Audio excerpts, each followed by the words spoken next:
హబీబుల్లా రోడ్లో వాళ్ళ ఇంటి ఎదురుగుండానే ఉండేవాళ్ళం మేము. ఆ స్టైలే వేరు. ఊటీలో హోటల్స్కి ఈయన వెళ్తున్నాడంటే హోటల్లో ఉన్న వాళ్ళని ఖాళీ చేయించి ఈయనకి ఇచ్చేవారట. అంత ఇష్టం. మేనేజ్మెంటే కాదండి, అక్కడ ఉన్న సిబ్బందికి కూడా. చాలా గొప్ప వ్యక్తి అండి ఆయన. ఆయన తీసిన సినిమాలు కూడా ముఖ్యం. నేనంటే చాలా ఇష్టం ఆయనకి. నువ్వు ఎప్పటికైనా ప్రెసిడెంట్ అవుతావు శివాజీ అని చెప్పిన మొట్టమొదటి వ్యక్తి ఆయనే నాకు, దైవ సన్నిధానంలో.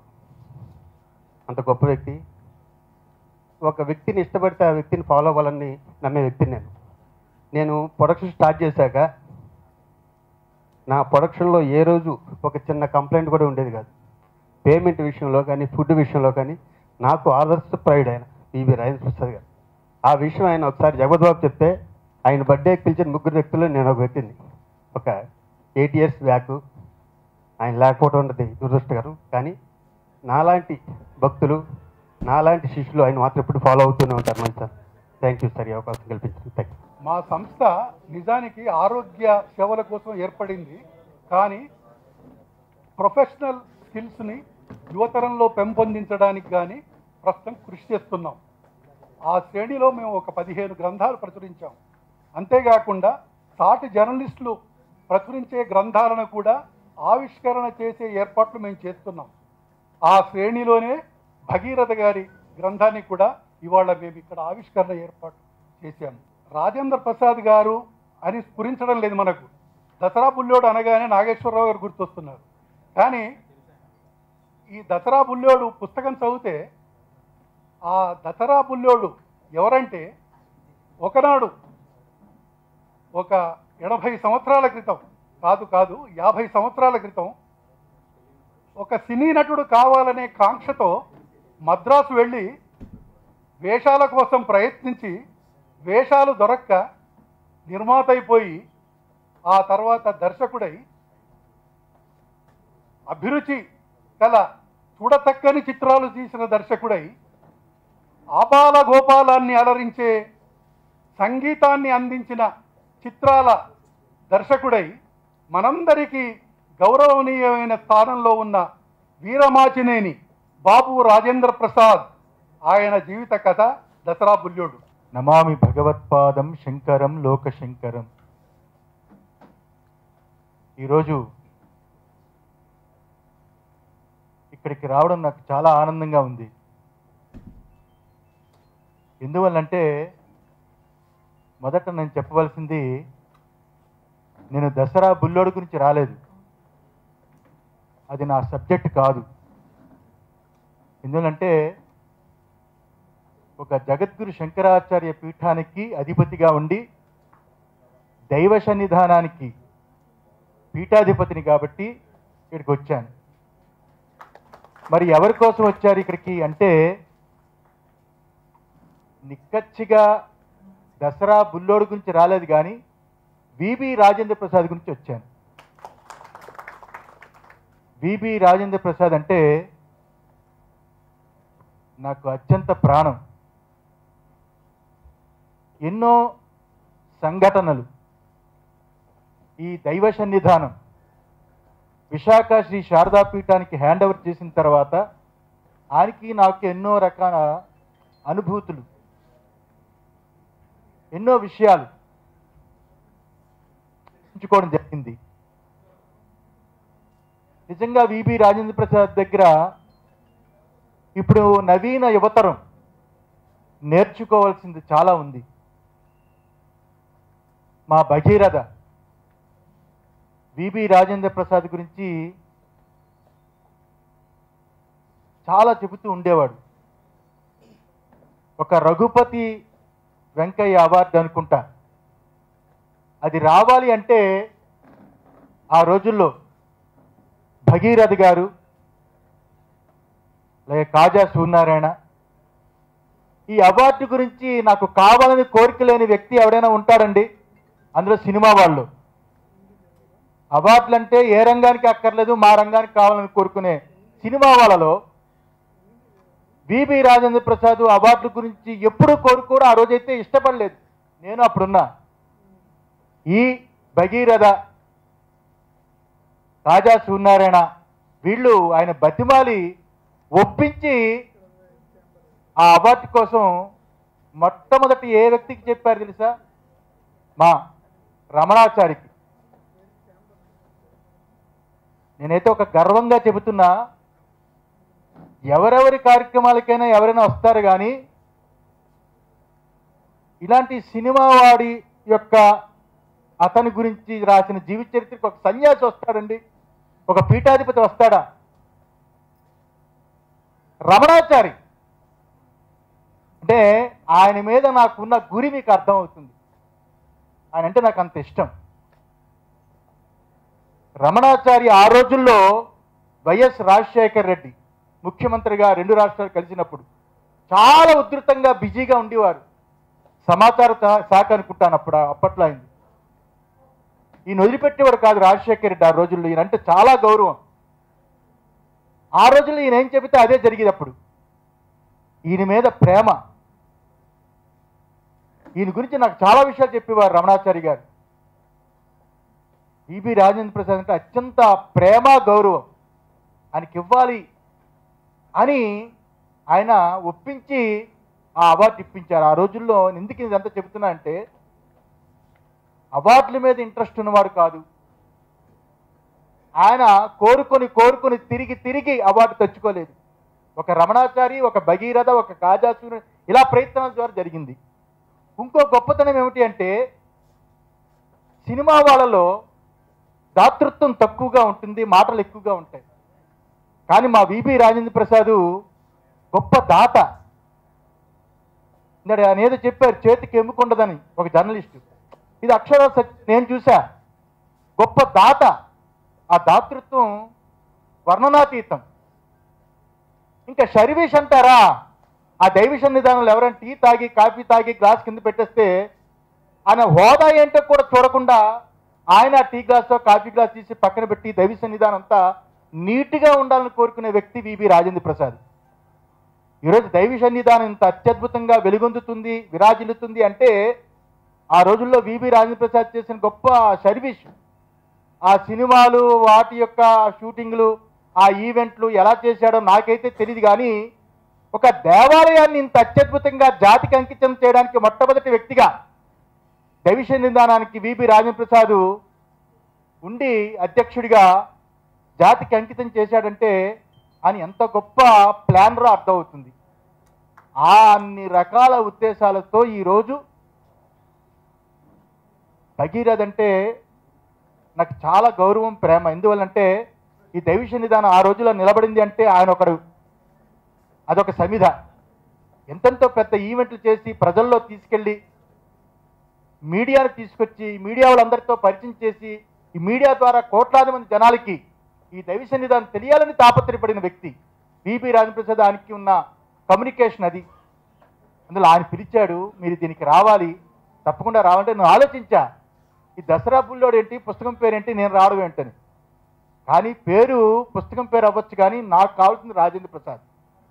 విబి రాజేంద్ర ప్రసాద్ గురించి వచ్చాను, చాలా సంతోషమైంది. వాళ్ళ అబ్బాయి, పెద్ద అబ్బాయి కూడా వచ్చాడు.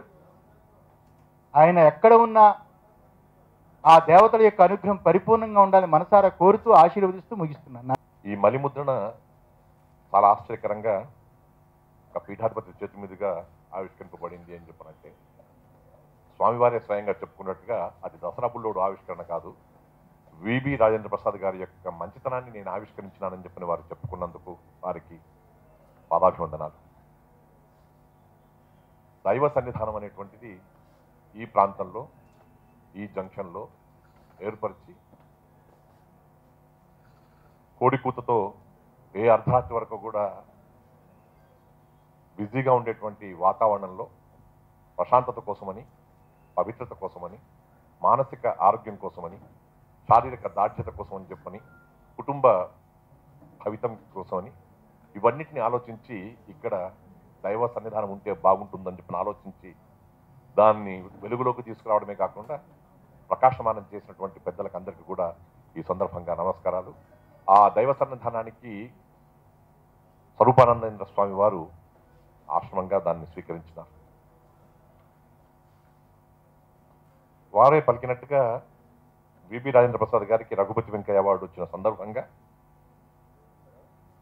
నేనే స్వయంగా వారి ఇంటికి వెళ్ళి మీకు రఘుపతి వెంక అవార్డు వచ్చినందుకు మీకు కంగ్రాచులేషన్ సార్ అని చెప్పి నేను మళ్ళీ ఆఫీస్కి వెళ్ళినాను. అప్పటి నుంచి మా ఇద్దరి మధ్య పరిచయం చాలా గొప్పగా, అనుబంధం చాలా గొప్పగా ఉండింది. నాతో వారు ఎప్పుడు మాట్లాడినా దేవాలయపు ప్రసాదం ముందు ఇచ్చిన తర్వాతనే వారు నాతో పలకరించేవారు, నన్ను పలకరించేవారు.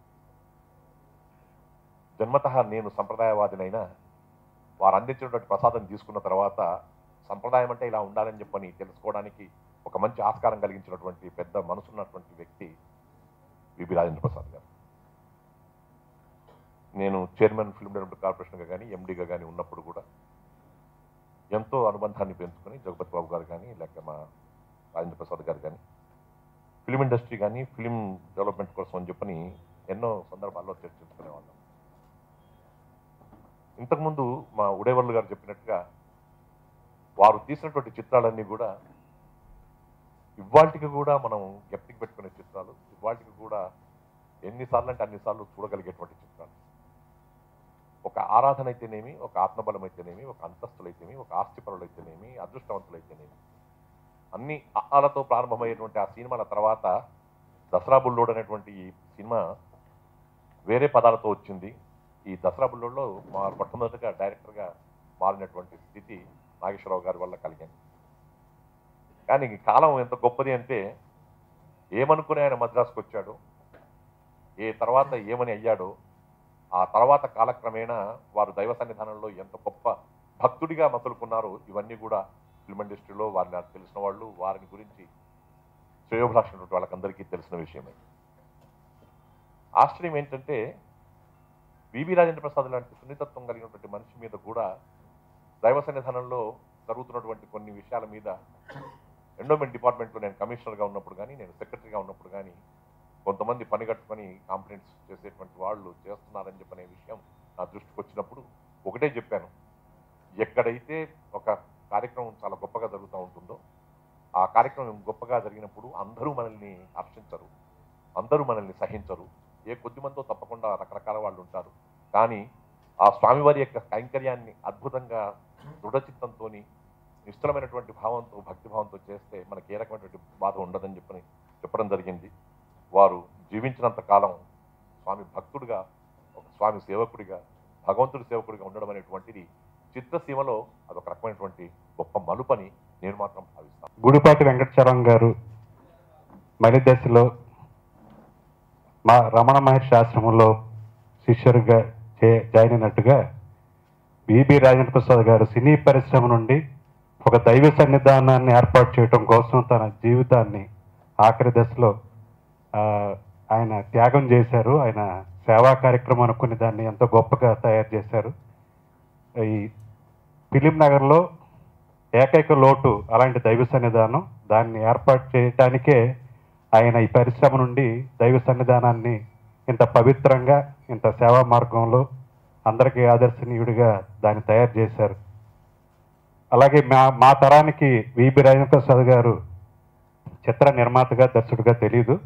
ఆయన గురించి ఎవరెవరో చెబుతుంటే వినడమే.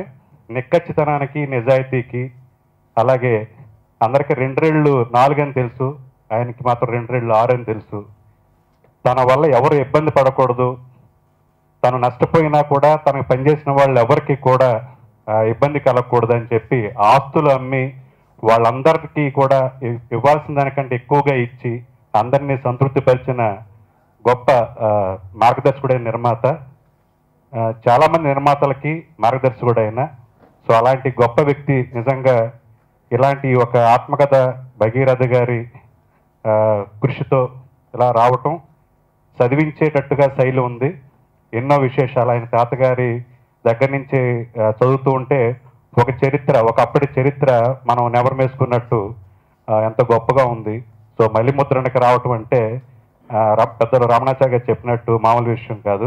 ఇవి మరిన్ని మళ్ళీ ముద్రణలు నోచుకుని సినిమా పరిశ్రమలో నిర్మాతలందరికీ ఒక ఆదర్శనీయమైన గ్రంథంగా ఉంది కాబట్టి అందరూ పఠించి ఎన్నో కొన్ని మంచి విషయాలు, ఆయన చేసిన ఒప్పులు, ఆయనే అన్నారు నేను కొన్ని తప్పులు కూడా చేశాను, ఆయన ఒప్పుకున్నారు.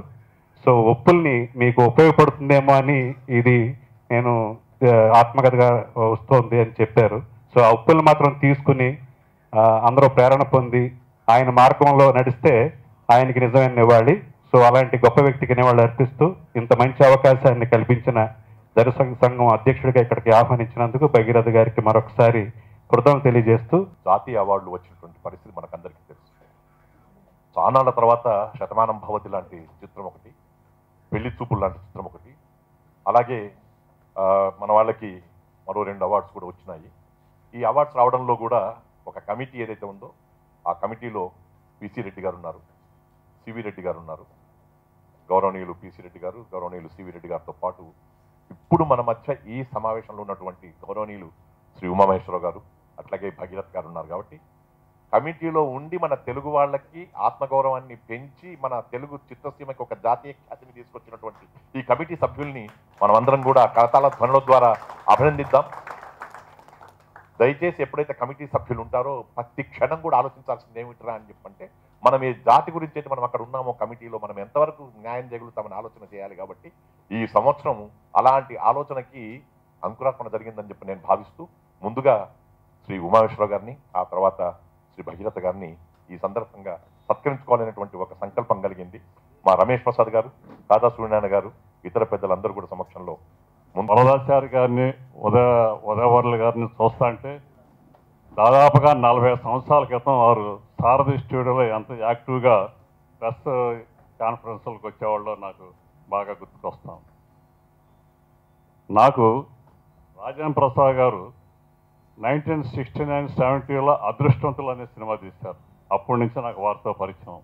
నేను అప్పుడు 1970 నుంచి సారథి స్టూడియో మేనేజర్గా ఉండేవాడిని.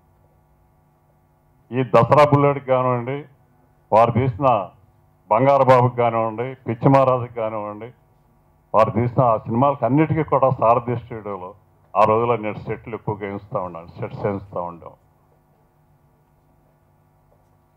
తర్వాత రాజేంద్ర ప్రసాద్ నేను కలిసి 16 సంవత్సరాలు ఫిలిం నగర్ హౌసింగ్ సొసైటీగా వారి అధ్యక్షులుగాను, నేను కార్యదర్శిగాను చాలా బ్రహ్మాండంగా పనిచేశాం. మా 16 సంవత్సరాలు చేసిన ఆ కాలంలోనే ఈ ఫిలిం నగర్ ఎంతో డెవలప్ అయింది. వారి అనుమతితోనే ఈ ఫిలిం నగర్లో ఒక బ్రహ్మాండమైన ఎలక్ట్రికల్ సబ్స్టేషన్ తీసుకొచ్చాం, ఒక ఫైర్ స్టేషన్ తీసుకొచ్చాం, ఒక film Nagar cultural centre club ఏర్పాటు చేయగలిగాం. అట్లాగే ఫిలిం నగర్ దైవ సన్నిధానాన్ని ఏర్పాటు చేయగలిగాం. ఇప్పుడు నేను చెప్పిన ఇవన్నీ కూడా వారి అనుమతి, ఆనాడున్న కమిటీ అనుమతి, ఆనాటి ఈ రోజు వరకు ఫిలిం నగర్ సొసైటీ సభ్యుల సహకారంతో మా ఫిలిం నగర్ సొసైటీ స్థలంలోనే ఇవన్నీ నిర్మించబడినాయి. ఇవన్నీ నిర్మించబడటానికి కారణం ఆయన ప్రెసిడెంట్గా ఉండటం మూలంగానే, నేను కార్యదర్శిగా ఉండటం మూలంగాను, మా అందరి సహకారంతో ఇన్ని సంస్థలు ఇక్కడికి వచ్చినాయని చెప్పి మీకు సభాముఖంగా తెలియజేసుకుంటున్నాను.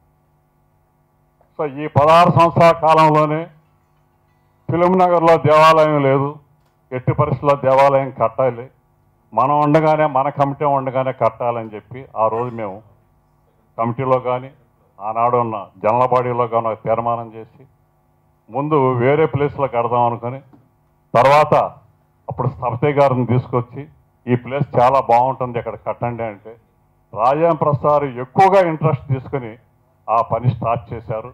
వారికి సహకారంగా అప్పుడు ఆ ఫిలిం నగర్ దేవస్థానానికి కార్యదర్శిగా ఉన్న ఏ సూర్యనారాయణ గారు, అట్లాగే మా ట్రెజరర్ గంగాధరరావు గారు, నేను, ఇంకొక మా సభ్యుడు రాజారావు గారు, ఆయన కూడా ఇప్పుడు లేరు, గంగాధరరావు గారు కూడా ఇప్పుడు లేరు, మేమందరం కలిసి ఎంతో కృషి చేసి ఆ రోజుల్లో దానికి శంకుస్థాపన చేయగలిగాం.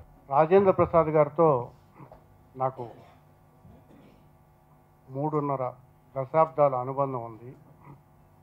ఆయన గురించి ఆయన కుటుంబ సభ్యుల కంటే కూడా నాకు ఎక్కువ తెలుసు. అందుకే ఆయన మీద పుస్తకం రాయాలనుకున్నప్పుడు దసరా బుల్లోడను పెడదామండి అని అన్నా. నాకేం అభ్యంతరం లేదు, నాగేశ్వరరావు గారిని అడగండి అన్నాడు. నాగేశ్వరరావు గారి ఇంటికి వెళ్ళి ఇట్లా బుక్ రాస్తున్నామండి, ఇట్లా పెడదాం అనుకున్నామంటే, దసరా బుల్లోడు నువ్వెట్లా పెడతావు, అది నా టైటిల్ కదా అన్నాడు.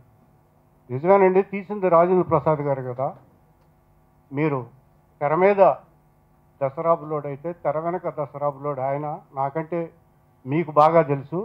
కాబట్టి అదే పుస్తకానికి నేను పేరు పెడుతున్నాను అని చెప్పి వచ్చేసా. ఆయన సమాధానం కోసం కూడా నేను ఎదురు చూడాలి. ఎందుకంటే అంటే ఆయన్ని చిన్నపుచ్చటం అని కాదు, ఆ పుస్తకానికి దసరా బుల్లోడు అనే పేరు యాప్ట్ కనుక. తర్వాత ఆ పుస్తకం 2004లో వచ్చిన తర్వాత ఆ పుస్తకం ఎంత బాగుందని అన్నారంటే ఇప్పుడు ఒక్క కాపీ కూడా అవైలబుల్గా లేదు. తర్వాత రాంప్రసాద్ గారితో మళ్ళీ వేద్దాం అనుకుంటున్నప్పుడు మిత్రుడు రవీంద్రనాథ్ గారు ముందుకొచ్చి ప్రిస్మ తరపున మేము పబ్లిష్ చేస్తామని ముందుకొచ్చారు. ఆ తర్వాత రాజేంద్ర ప్రసాద్ గారు ఉండంగా 2004లో ఈ పుస్తకం పబ్లిష్ చేయటం జరిగింది. ఆ తర్వాత వారు చనిపోయేంత వరకు కూడా మళ్ళీ దీన్ని కొనసాగింపుగా రాశాము.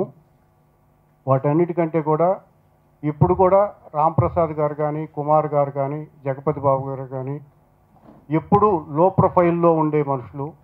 కానీ ఈ పుస్తకానికి మా నాన్నగారి గురించి, జగపతి సంస్థ గురించి మేము రాస్తామన్నప్పుడు నాకు చాలా ఆనందం వేసింది. ఆ అనుభవాలు కూడా చాలా బాగున్నాయి. అందుకనే ఈ పుస్తకానికి మళ్ళీ ఇన్ని సంవత్సరాల తర్వాత రాజేంద్ర ప్రసాద్ గారు చనిపోయిన తర్వాత జరుగుతున్నటువంటి కార్యక్రమం ఇది. అందుకే 2 వారాల క్రితం ఈ కార్యక్రమాన్ని ఏర్పాటు చేద్దాం అనుకున్నా కూడా నాకు అత్యంత ఆత్మీయులు మా రమణాచారి గారు, పూజ్య స్వామీజీ గారు, వారిద్దరు లేకుండా ఈ కార్యక్రమం వద్దని నేను అనుకున్నాను. రమణాచారి గారితో అంటే నేను వచ్చిన తర్వాత పెట్టుకుందామన్నారు. స్వామీజీ గారు కూడా చెప్పారు. ఇవాళ ఈ కార్యక్రమాన్ని ఏర్పాటు చేయటం జరిగింది. ఈ కార్యక్రమానికి మాకు అన్ని విధాల సహకరించినటువంటి రవీంద్రనాథ్ గారు, రాంప్రసాద్ గారు, తర్వాత నా మిత్రుడు సంధ్య రవి గారు, నాకు ఎప్పటి నుంచి ఏ కార్యక్రమం చేసినా నేనున్నానని మా రాంబాబు, మిగతా మిత్రులందరూ. తర్వాత ఈ కార్యక్రమం ఉంది అనగానే మన అసోసియేషన్ నుంచి పెట్టుకుందామని ప్రోత్సహించినటువంటి మా వరదాచారి గారు, ఉడైవర్లు గారు, లక్ష్మణరావు గారు, మా అందరికీ కూడా, తర్వాత మా దైవ సన్నిధానం చైర్మన్ మురళీమోహన్ గారు, కార్యదర్శి కుటుంబరావు గారు, కాకర్ల కృష్ణ గారు, మిగతా మిత్రులందరికీ కూడా పేరు పేరున కృతజ్ఞతలు తెలియజేస్తున్నాను. రమణాచారి గారి ఆత్మీయత అనేది నేను ఎప్పటికీ మర్చిపోలేను. ఏ కార్యక్రమం అయినా వారు ఉండాల్సిందే. అలాగే ఈ సందర్భంగా ఇంకొక విషయం కూడా తెలియజేస్తాను. జగపతి రాజేంద్ర ప్రసాద్ గారికి రఘుపతి వెంకయ్య నాయుడు అవార్డు వచ్చిందంటే అది కేవలం మా రమణాచారి గారి కృషి వల్లనే. అది అందరికీ తెలిసిన విషయం. సభాముఖంగా రాజేంద్ర ప్రసాద్ గారికి సంబంధించిన సభ కాబట్టి మరోసారి రాజేంద్ర ప్రసాద్ గారు లాంటి విఘ్నులు, ఉత్తమోత్తమైనటువంటి నిర్మాత గుర్తించి అవార్డునిచ్చినటువంటి ఆనాటి ముఖ్యమంత్రి రాజశేఖర్ రెడ్డి గారు, రమణాచారి గారు, సార్ మిమ్మల్ని ఎప్పుడు మర్చిపోలేము. Thank you sir, thank you very much.